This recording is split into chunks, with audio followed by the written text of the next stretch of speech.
Yung mga sinasabi po nating existing practice na ngayon na ginagawa nila ay ano po ang legal basis nun?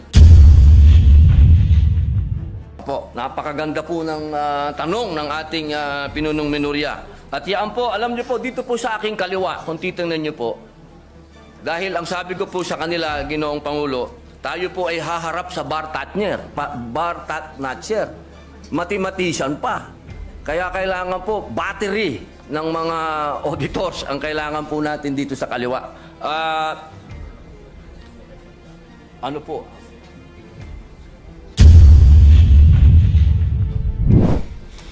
Mahal na Pangulo, maiksing manifestasyon lamang po. Opo, Please proceed. Ginoong Pangulo, matiyaga pong naghihintay ang inyong lingkod na matalakay po ang matagal na pong nabinbin. Ito pong patungkol po sa medical cannabis bill. Inaantay ko po na ito ay mapag-usapan po sa plenaryo at inaantay ko pa rin po ang aking mga kasamahan na mag-i-interpellate po dito. Nais ko lamang pong magtanong kung hanggang kailan po ako mag-aantay sa interpellasyon. Napakahalaga po sa akin ng bill na ito. I have been patiently waiting for my medical cannabis bill to be discussed in plenary, but unfortunately not one of my colleagues is prepared to interpolate this measure. Be that as it may, I will be waiting here for the availability of my colleagues to interpolate. Yun lamang po, maraming salamat po. Thank you, Senator Padilla. Yes, Minority Leader. Mr. President, the minority is always prepared. It's a matter of scheduling by the majority leader. Yes. May we ask the Majority Leader if it is in the agenda for today? Yes, Mr. President, it's in the agenda, but we are prioritizing those measures that are already in the advanced stage, Your Honor, Mr. President. Yes, maybe we can ask our colleagues if they are ready to interpolate the measure of Senator Padilla. Maybe we can ask the members of the majority first, if those who are scheduled to interpolate the bill of Senator Padilla.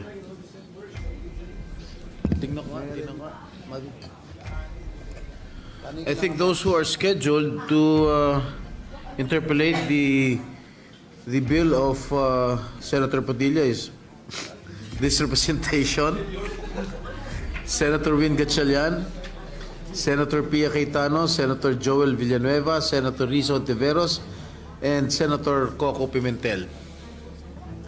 I think, is Senator Sherwin ready to interpolate? He is here right now. The medical cannabis bill. We can tackle it. Yes, Mr. President, probably later on after we tackle some important measures, we'll talk to the members of the majority who will be ready to. Yes, we can proceed later if some of our colleagues are ready to interpolate the bill of Senator Padilla.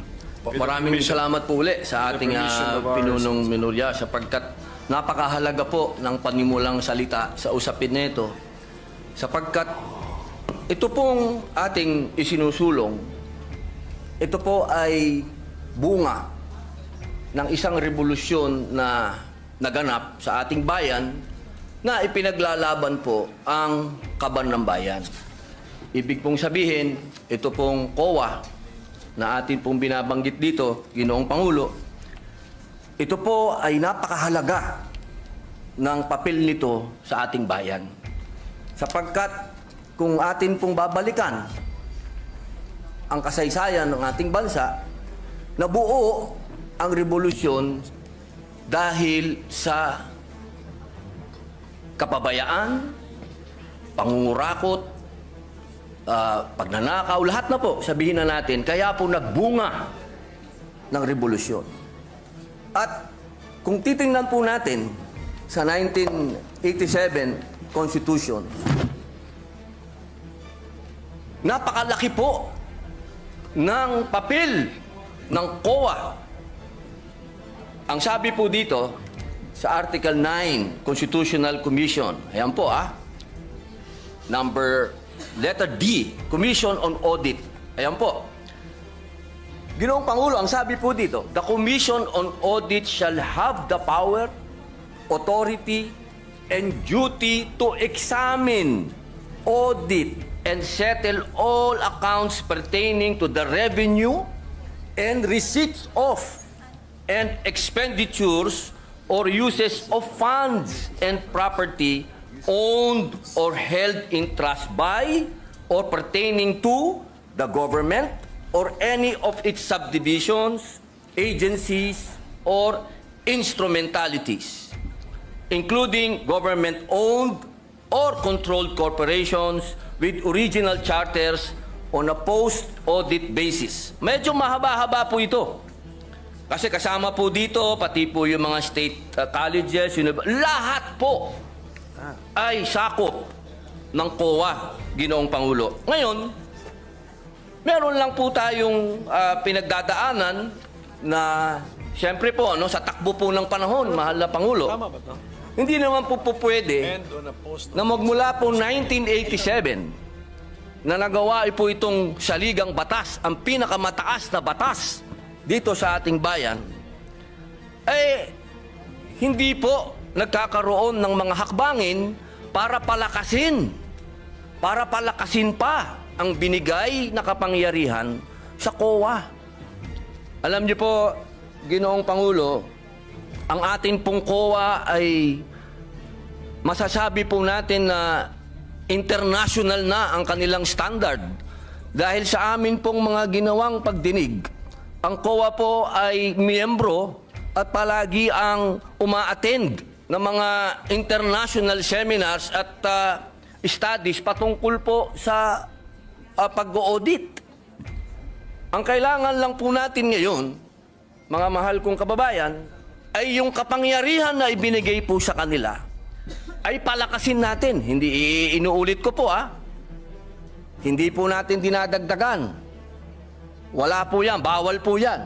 Ang gusto po natin, mahal na Pangulo, ay palakasin po yung mga ibinigay sa kanilang kapangyarihan. Kaya meron po dito sa ating panukala na mga bago pong probisyon. Pero ito pong mga probisyon nito, mahal na Pangulo, hindi na po ito bago. Meron pong ilan na pinapractice na, meron pong ilan na masasabi nating bago. Pero yung pong mga bago na yun, pagka atin pong pinag-usapan, ay parang hindi na rin bago. Kaya po, aking mahal na Pangulo at ang atin pong pinakamamahal din na pinunong minorya na pagka binalikan po natin ang kasaysayan, ako po ay talagang punong-puno ng kaligayahan sapagkat ang tatay po ng ating pinunong minorya at ang tatay ko po'y magkasama. Sila po'y magkasama nung panahon ng revolusyon. Kaya ito pong pinag-uusapan natin ay parang continuation po ito kung ano ang pinaglaban ng aming mga ama. Kaya ako po, mahal na Pangulo, hindi ko po sinasabing ako po'y eksperto, hindi po ako magaling sa batas, hindi din po ako mathematician, hindi din po ako auditor, ako po'y isang revolusyonaryo. Kaya ang hinihingi ko po sa aking mahal na kaibigan, sa ating pong pinunong minorya, ay maging kapartner ko po siya dito sa paglinang ng panukala na ito. Sapagkat naniniwala po ako na ang pinaglaban ng aming mga ama hanggang ngayon, ito po ang natatanging lamang panglaban ng taong bayan sa korupsyon. Ito lamang pong COA. Maraming salamat po, Ginoong Pangulo.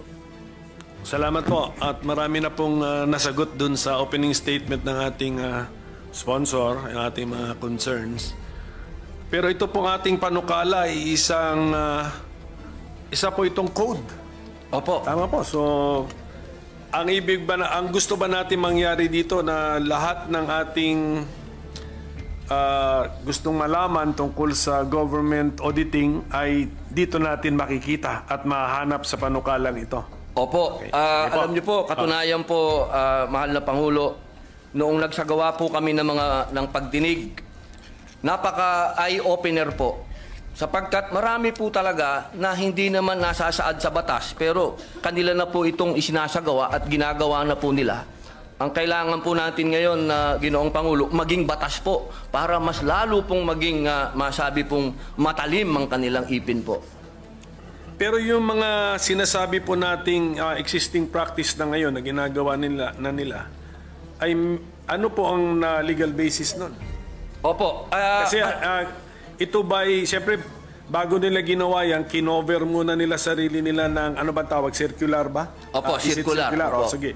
Ano po ang legal basis ng Commission on Audit sa para sa kapangyarihan nila sa pag-issue ng circular? Opo, napakaganda po ng tanong ng ating pinunong minorya. At yan po, alam niyo po, dito po sa aking kaliwa, kung titingnan niyo po, dahil ang sabi ko po sa kanila, Ginoong Pangulo, tayo po ay haharap sa bar Tatnacher. Mathematician pa. Kaya kailangan po, battery ng mga auditors ang kailangan po natin dito sa kaliwa. Ano po?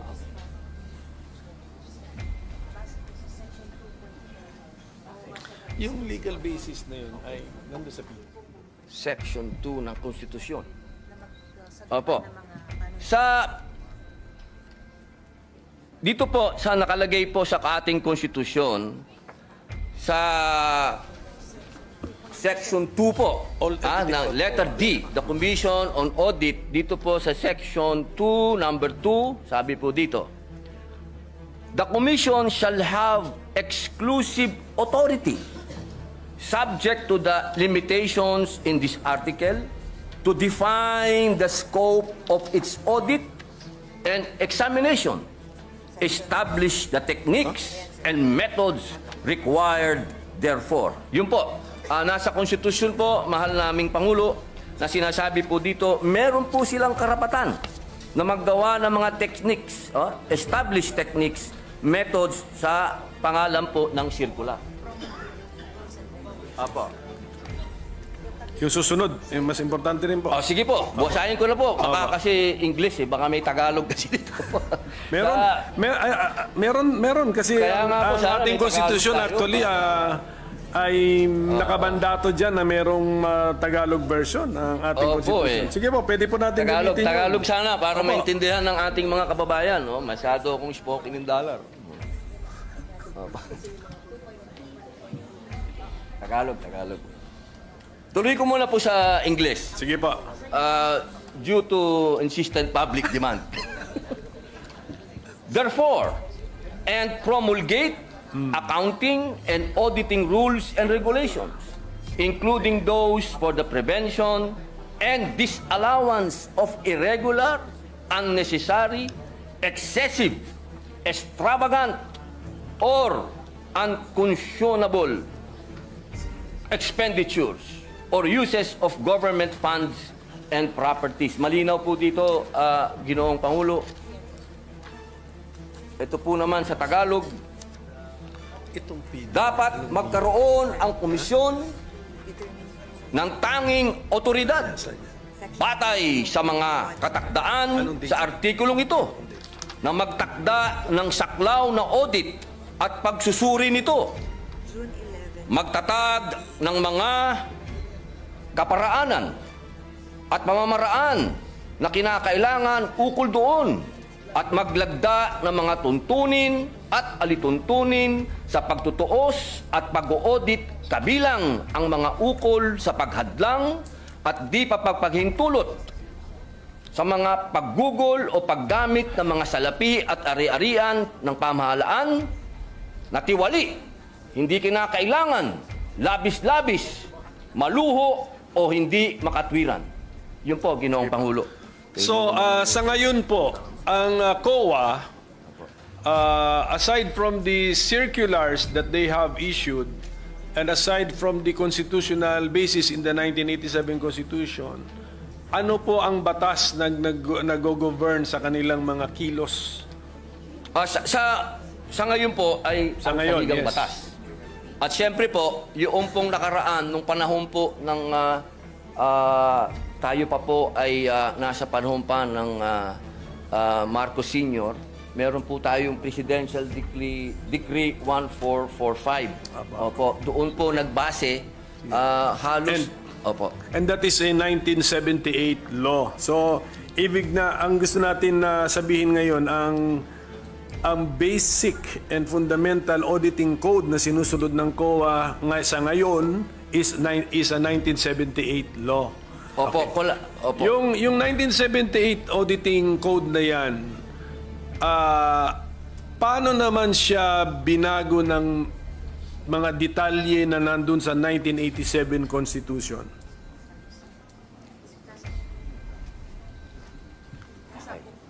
Opo.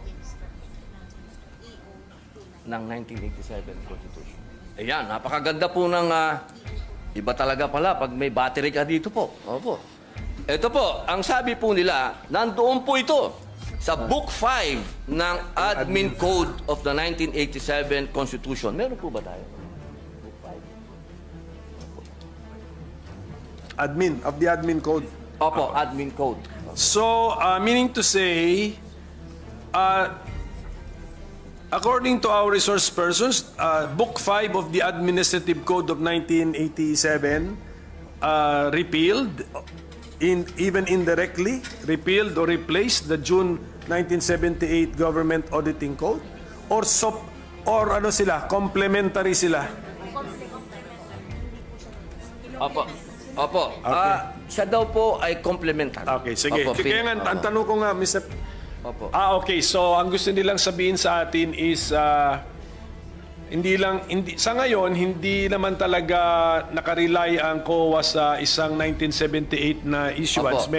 Pati na rin sa Book 5 ng Admin Code ng 1987. Okay. Opo. Kaya po ang next tanong ko, kung medyo na-update na rin naman pala, ano po naman ang pagbabago na ating ilinagay sa ating panukala such that it is more desirable now to have this new Government Auditing Code?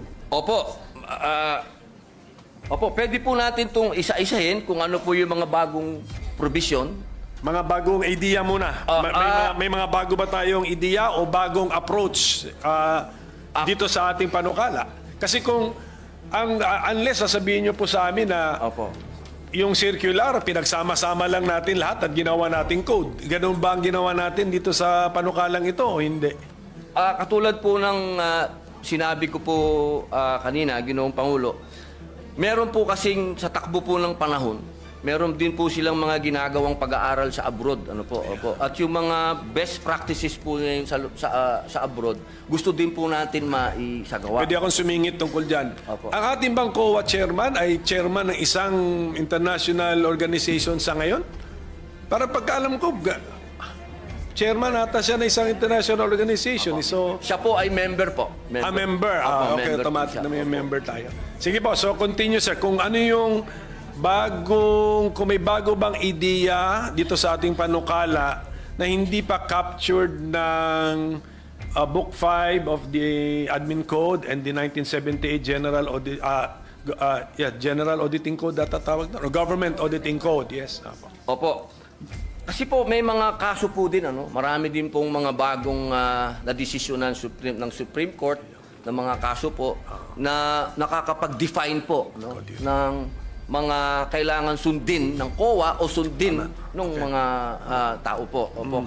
Kaya kailangan po yung mga batas na bago, ito pong ating ginagawa na mapalakas po para maisama na rin po yung mga Supreme Court rulings po na may kinalaman po sa COA at yung mga practices na rin po ngayon ng COA na ginagawa na rin po nila na maging batas po. Opo. Siguro po, Mr. President, maganda yon. Kung mabigyan lang tayo ng idea o sample ng ating sponsor, Opo. Ano ang mga bagong ideya na nakuha natin sa jurisprudence, na ilinagay na ngayon natin sa panukala?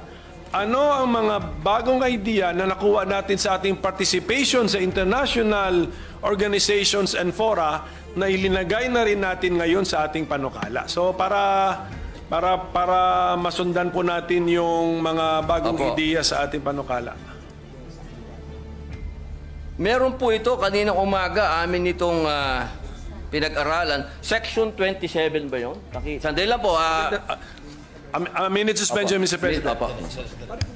Session is suspended for a minute. Was in the process of answering the question already, Mr. President. So, Opo. Ginoong Pangulo, meron pong mga pangyayari katulad po ngayon, ano po, habang iniaantay po natin yung para sa Supreme Court, tatalon lang po ako. Katulad po sa Section 60, sinasabi po dito, Ginoong Pangulo, na katulad po kahapon, napag-usapan po natin yung e-governance. So dito po sa Section 60 ng ating panukala, nasasabi po dito, ay dinagdag po natin ang electronic transaction, katulad ng electronic documents, electronic collection, and electronic project. Ito po na rin ay pinapractice na rin po ito ng COA po sa ngayon. Yan po yung isa po na masasabi po nating malaking pagbabago.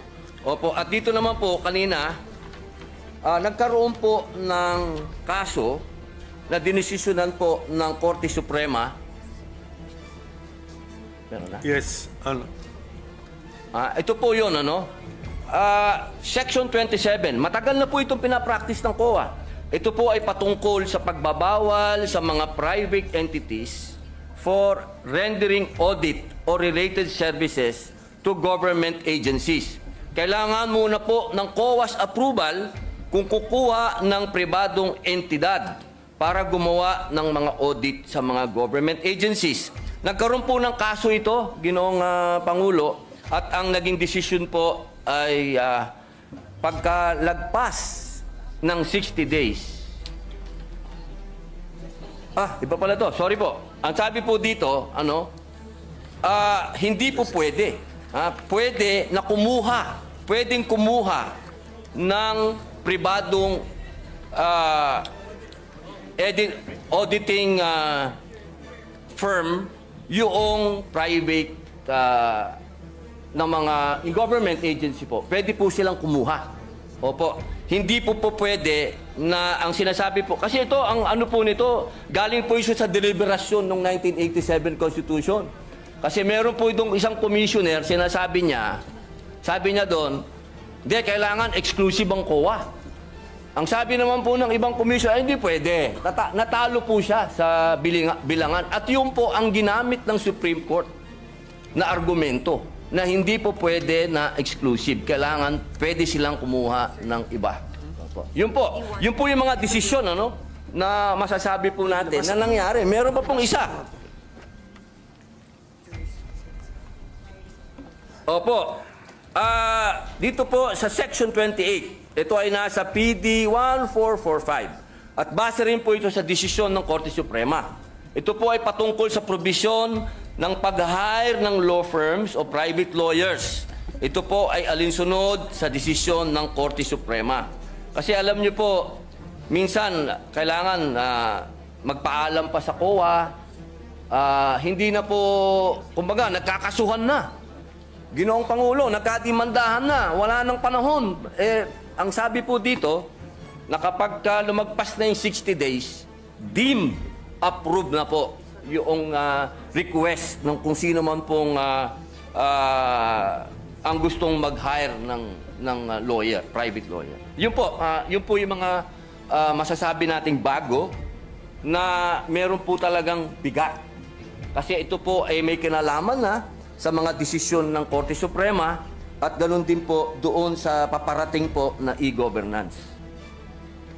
So, hindi pa po ito natitesting, itong Section 28, kunyari lumampas ng 60 days, gumastos na ngayon yung... Meron na pong desisyon.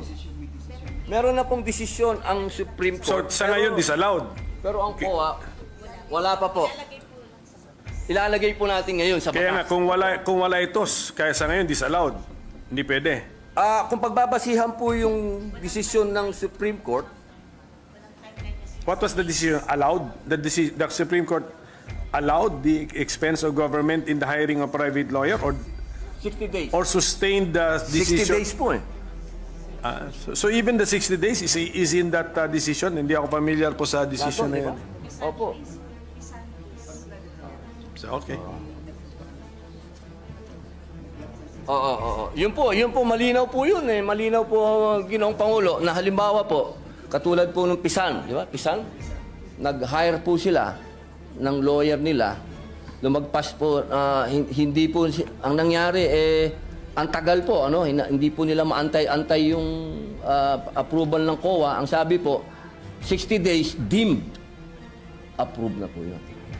Pag lumagpas. Okay. Ngayon, kinaklaro natin dito. Opo. Sige po. How about sa international best practices? Meron ba tayong napulot doon na linalagay ngayon natin dito sa ating panukala? Ano pong tawag? Section 26. Ayun! Nako, ito po yung pinakamaganda na pinag-usapan po namin. Ako gusto ko po ito. Kasi maraming lugar na hindi napupuntahan ng COA. Nakalagay po dito sa Section 26.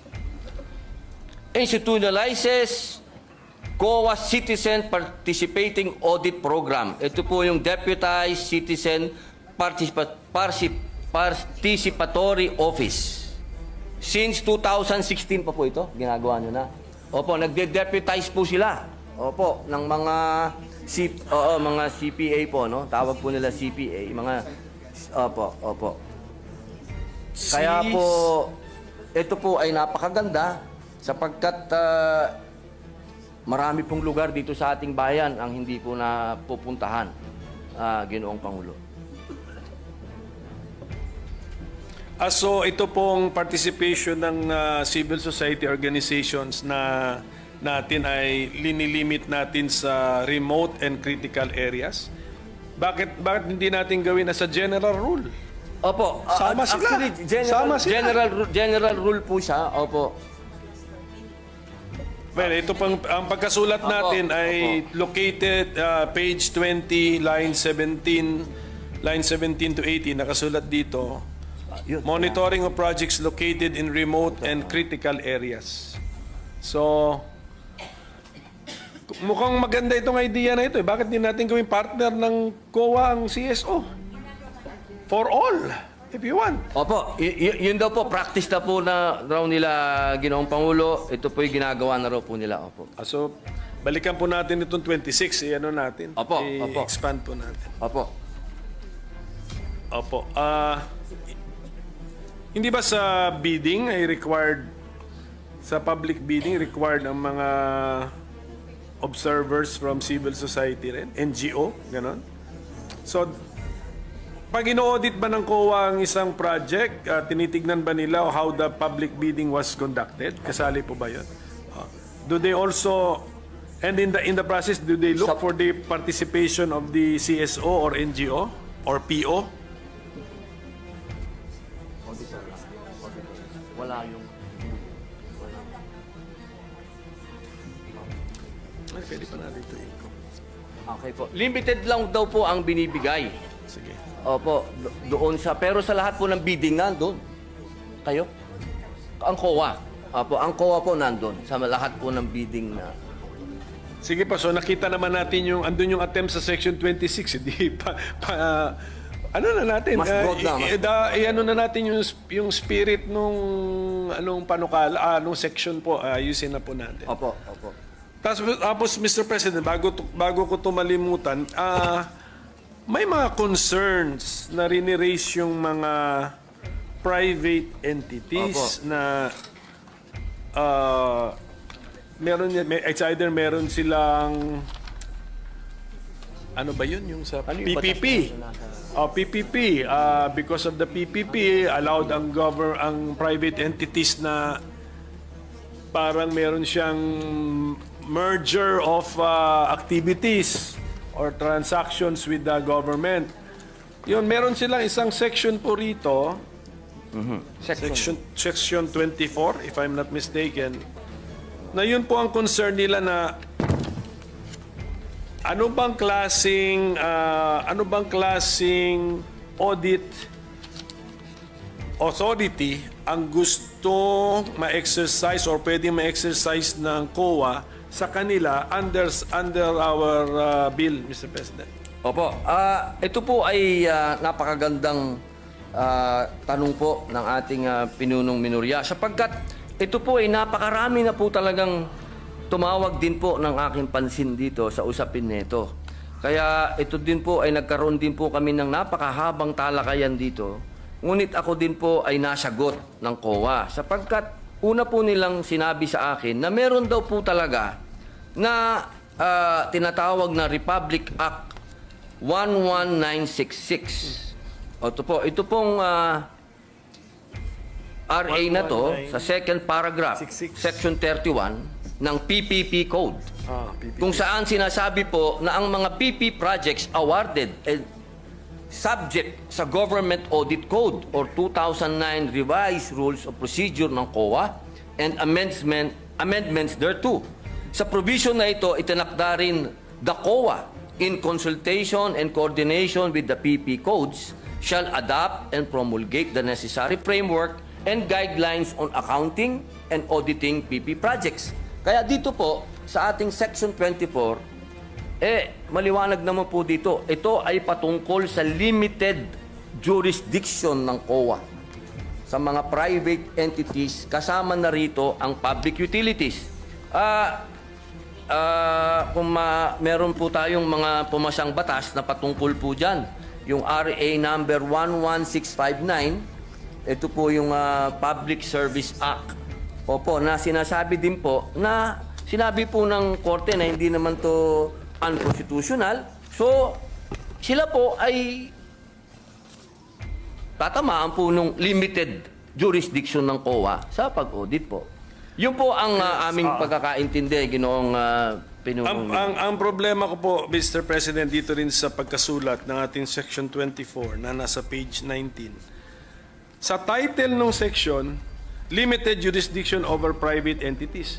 Pero pagbasahin mo yung body ng section, hindi mo naman makuha kung anong meaning ng limited jurisdiction. Kasi sinasabi rito, the Commission shall have authority to examine and audit the contracts, agreements, or dealings of private entities with the government, etc.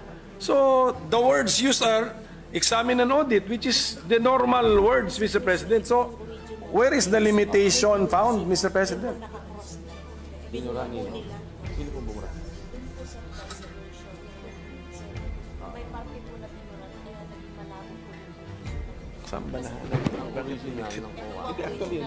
Maganda po ng naging talakayan dito sa amin. Napakaganda po kasi ng katanungan ng ating pinunong minorya. At alam niyo po, ito po kasing pinag-uusapan natin ngayon, ito po ay galing pa sa Presidential Decree number 1445.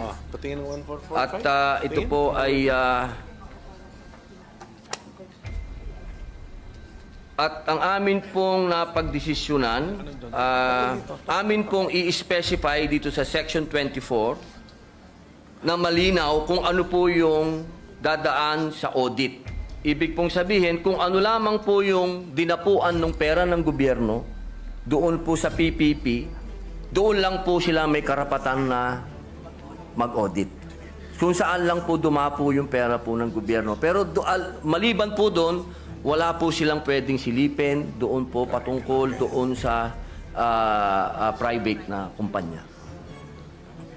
Pero sa ngayon po ating sponsor na sa pagkakasulat ngayon, medyo hindi yan limited jurisdiction. Opo. Tama, okay, Opo, sige opo. po. At least, tinatanggap po ng ating So, malalaman lang natin ito or kung kami ba, ang ating mga kasama ba ay sasang-ayon sa amendment, kung marinig na namin kung paano natin mahuhuli yung konsepto ng limited jurisdiction. Opo. Sige po. Opo. So at least maganda po yan at malaking bagay na po yan na yung parang agam-agam nila, yung worry nila, concern na... Opo. Natural po yung kanilang pag-aalala sapagkat sila po ay mga investor din po. Ano? Siyempre po, kailangan din natin alagaan yung mga investor. Pero wag po silang malumbay at wag po silang mag-alala. At lahat po ng pwedeng gawin ng COA patungkol lamang po sa pera ng gobyerno po. Ngayon po, yung konsepto ng right sizing, nakaka-discuss lang natin, parang nasa bill din yun. Pero yung kahulugan ba ng right sizing na gamit natin sa panukalang ito, kaparehas nung right sizing na sinabi po ng ating Senate President na dinipensahan niya yung kanyang panukala. Opo,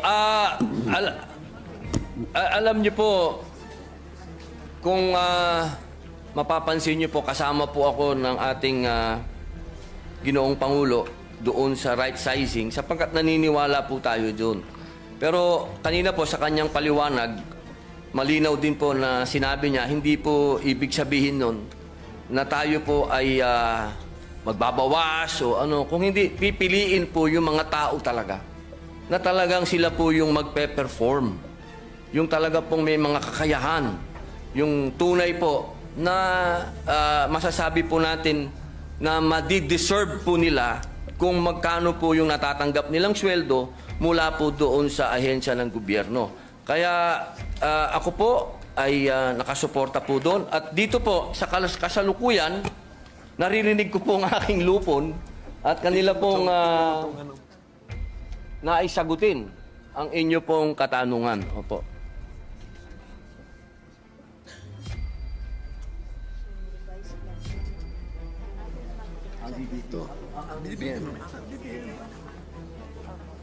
Okay, magkamali.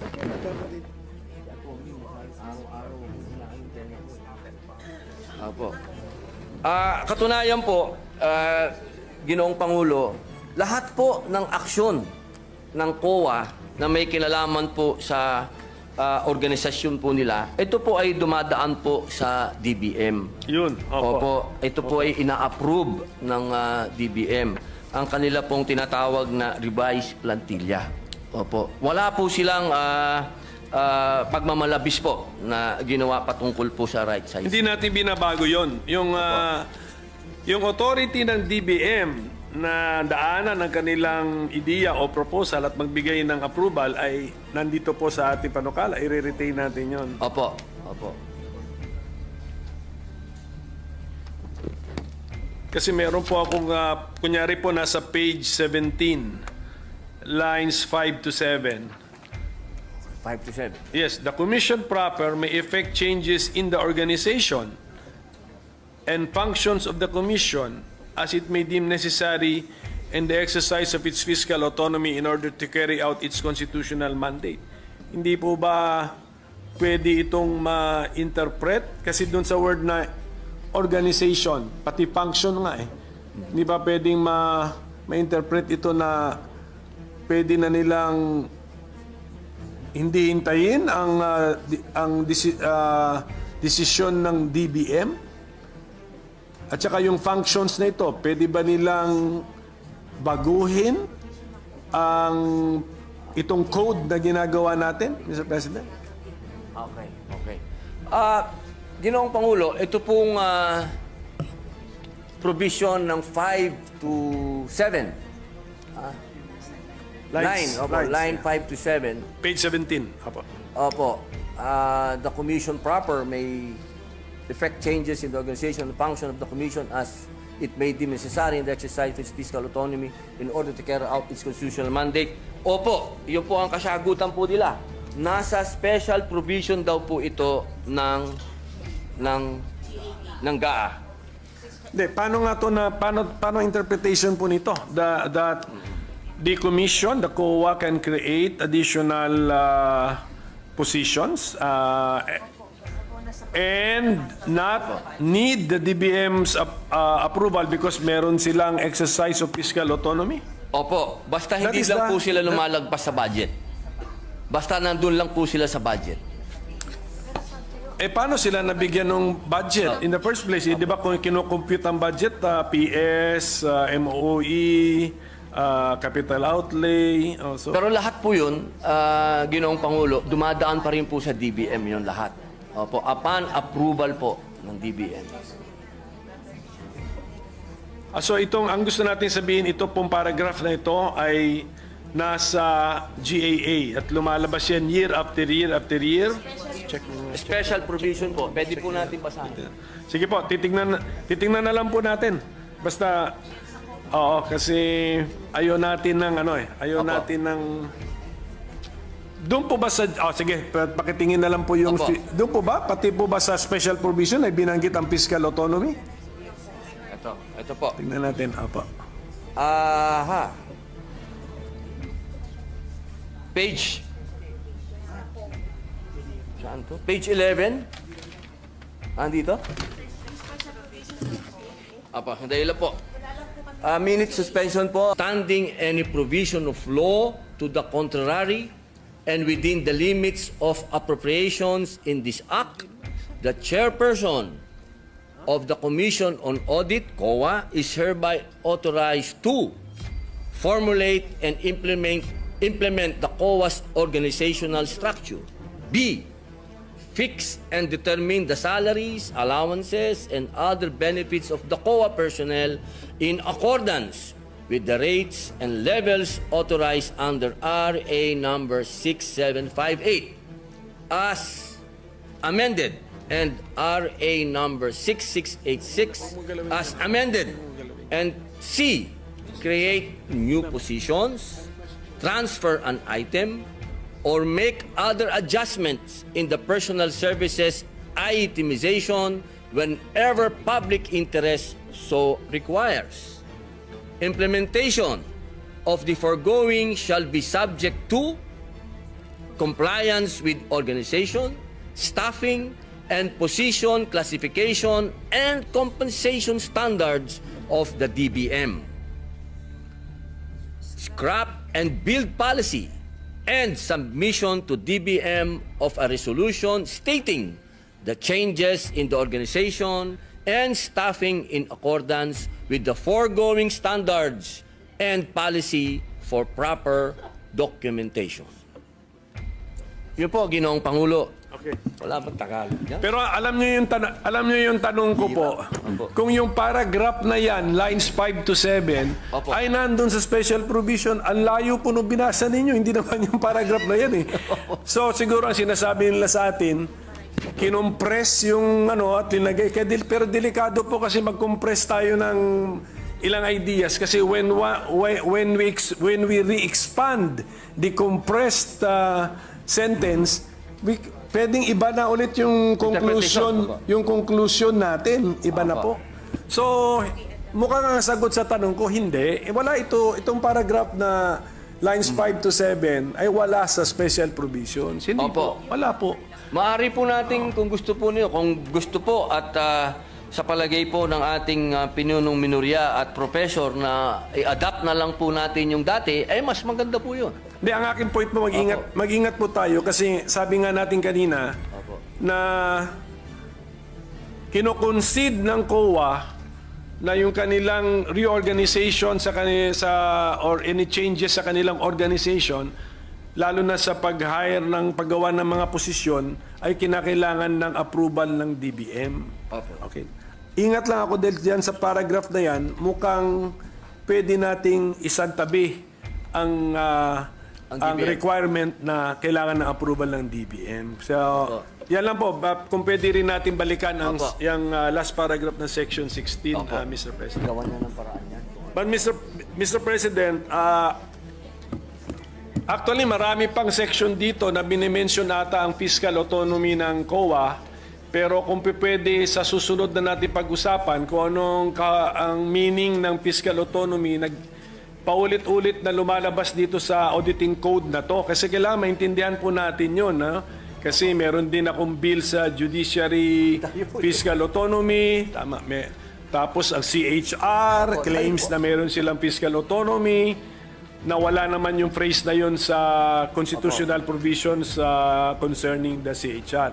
So at this point, Mr. President, with the permission of our sponsor, if this representation can suspend his interpellation on this very important law. Alam kong very important ito, alam ko timely ito, alam ko nagmamadali tayo. We will extend our full cooperation, but unfortunately this is a code sa sheer length. Kailangan ng talagang daanan natin ito. Pero mas importante sa importance niya Kasi buong gobyerno subject to this code, plus yung limited jurisdiction sa mga private entities na magdi-deal sa gobyerno, aabutin din sila ng code na ito. So ganun po kahalaga ito. Kaya sana maintindihan po ng ating mga resource persons na iti-testing natin yung mga ideas, yung mga new mga concepts, old concepts, i-testing natin kung relevant pa ba, applicable pa ba. Then kung yung mga new concepts, iti-testing din natin kung mag-work ba sa tunay na buhay. So that is the purpose of our interpellation. But we are the minority is supportive of this bill. Napapanahon na. If 1978 yung PD, 1987 yung Book 5 ng Admin Code, ano na po yun? I mean, 30 plus years na ang basis. Nagbago na mundo. Sige po. So, and of course, I know for a fact na very exposed ang ating mga auditors to their participation in international organizations and fora. And in fact, meron tayong mga auditors na hinahire ng UN. Tama? Tama. So, must be, ano na yun, parang, anong tawag mo nun? Parang, ano ba yun? Parang endorsement or ano ba yun? Patunay na po yun. Patunay or pagkilala sa galing at abilidad at reputasyon ng ating mga auditors. Okay? So, yun lang po yun. So, I hope they understand may konting delay but this is a necessary delay. I hope they understand. So, thank you, Mr. President, if I can suspend my